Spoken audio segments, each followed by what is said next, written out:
মাথার উপরে ধান চাষ করে সবাইকে তাক লাগিয়ে দিয়েছেন এই ব্যক্তি। অবিশ্বাস্য হলেও সত্য, বহু বছর ধরে মাথার উপর রোপণ করেছেন ধানের চারা। তার চুলের সাথে গজিয়েছে ধান গাছ, নিয়মিত সেখানে মাটি দিচ্ছেন জলও। কিভাবে তিনি এই অসাধ্য কাজটি সাধন করেছেন দেখলে থ হয়ে যাবেন। আমরা সকলেই জানি চাষের জমিতে ধান চাষ করা হয়, কিন্তু এমনটা কি কখনো শুনেছেন মাথার উপরে ধান চাষ করা হয়? না শুনলে আজকে শুনুন, মাথার উপরেও ধান চাষ হয়। অবিশ্বাস্য হলেও সত্য, ভারতের এই ব্যক্তি বছরের পর বছর ধরে মাথার উপর ধান চাষ করে চলেছেন। শুধু মাথার উপর ধান চাষ করেছেন তাই নয়, সেই ধান থেকে আবার চাল উৎপন্ন করছেন। এমনকি সেই চাল রান্না করে ভাত হিসেবে খাচ্ছেন তিনি। অর্থাৎ ভাত খাওয়ার জন্য তাকে বাইরে থেকে চাল কিনতে হয় না। নিজের মাথার উপরে আস্ত ধান গাছের ক্ষেত বানিয়ে ফেলেছেন তিনি।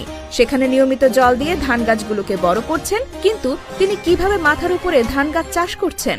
এক্ষেত্রে তার মাথার ত্বকের কোনো ক্ষতি হচ্ছে না? এই বিষয় নিয়ে তিনি জানিয়েছেন, মাথার উপর ধান চাষ করা নিয়ে তার কোনো অসুবিধা নেই। তিনি মনে করেন ধান চাষ শুধুমাত্র মাঠেই হয় এমন ধারণা ভুল। তার মতে সৃষ্টিকর্তা প্রতিটা মানুষের মাথার উপরে ধান চাষ করার ক্ষমতা দিয়েছেন। তিনি তার মাথার চুলের সঙ্গে ধান গাছের চারাগুলোকে বেঁধে দিয়েছেন, তার ভেতরে হালকা হালকা মাটিও দিয়েছেন। তিনি প্রতিদিন ধানের চারাগুলোতে জল দেন এবং মাঝে মাঝে জৈব সার প্রয়োগ করেন। তিনি আরও জানিয়েছেন, তাকে দোকানে গিয়ে চাল কিনতে হয় না। তার মাথার উপরে চাষকৃত ধানের চাল থেকে ভাত রান্না করেন। সেই ভাত খেতে অত্যন্ত সুস্বাদু বলেও জানিয়েছেন তিনি। সম্পূর্ণ বিষয়টিকে তিনি ঐশ্বরিক ক্ষমতা বলে মনে করেন। অনেকেই তাকে মাথার উপরে ধান চাষ করা নিয়ে পাগল বলে থাকেন, তবে সেই সব মানুষদের কথায় তিনি একেবারে কান দেন না। আবার অনেক কৌতূহলী মানুষ তার মাথার উপর চাষ করা চাল কিনতে চান। এ বিষয় নিয়ে তিনি বড্ড ক্ষোভ প্রকাশ করেছেন। এ সমস্ত মানুষদের কাছে তিনি টাকার বিনিময়ে তার মাথার উপরে উৎপাদিত চাল বিক্রি করবেন না। তিনি বলেন, সৃষ্টিকর্তা প্রতিটি মানুষকে তার মাথার উপরে ধান চাষ করার ক্ষমতা দিয়েছেন। আমার এই উদ্যোগ প্রমাণ করেছে চাষাবাদের জন্য শুধু জমিই নয়, প্রয়োজন সৃজনশীল চিন্তা ভাবনার। তার এই প্রচেষ্টা শুধু রাজ্যবাসী নয়, সারা দেশের মানুষের জন্য এক বড় উদাহরণ। পরিবেশ বান্ধব এই কৃষি পদ্ধতি ভবিষ্যতে আরও জনপ্রিয় হবে বলে আশাবাদী তিনি। চলতি বছর সামাজিক যোগাযোগ মাধ্যম ইনস্টাগ্রামে ভিডিওটি পোস্ট করা হয়েছে।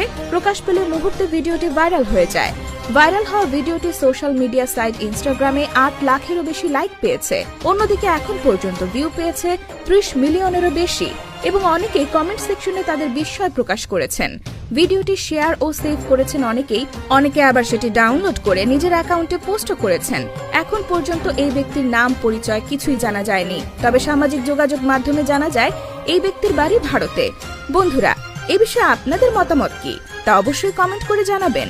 আজ এই পর্যন্তই, পরবর্তীতে দেখা হবে নতুন কোনো তথ্য নিয়ে। ততক্ষণ পর্যন্ত ভালো থাকবেন, সুস্থ থাকবেন এবং আমাদের পেজটি ফলো করে সঙ্গে থাকবেন।